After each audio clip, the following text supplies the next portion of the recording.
break down the hips and body pop. So this is what we're going to be doing now. So to break down hips, there's the hip rotation. So we're going to rotate. I'm rotating to my right, it's going to be your left as you're looking at me. I'm rotating back, rotating to the other side, rotating forward. And again, to your left, back, right, forward, left, back, right, forward, left, back, right, forward. Okay, now we're going to smooth that out into a smooth motion. So now it's a circular motion. Notice I've isolated my upper and lower frame. Okay, so I'm moving my hips. I'm not moving like this because that would be a corkscrew or similar to a corkscrew. Okay. Now, after you finish that, you're going to body pop.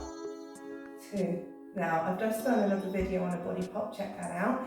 Okay, so you're going to body pop. 1, 2, 3, 4. Nice. Okay, once you're used to that, we're going to put the 2 together. We're going to 1, 2, 3, 4.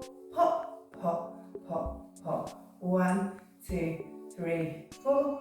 Pop, pop, pop, pop. There you go. So now you've got your hips into your body pop. Enjoy, guys! Mwah! I hope you're enjoying yourself. Checking back in with you soon. Do check out the other videos on the YouTube channel. And please do, if you like it, click the like button. And also, don't forget to subscribe.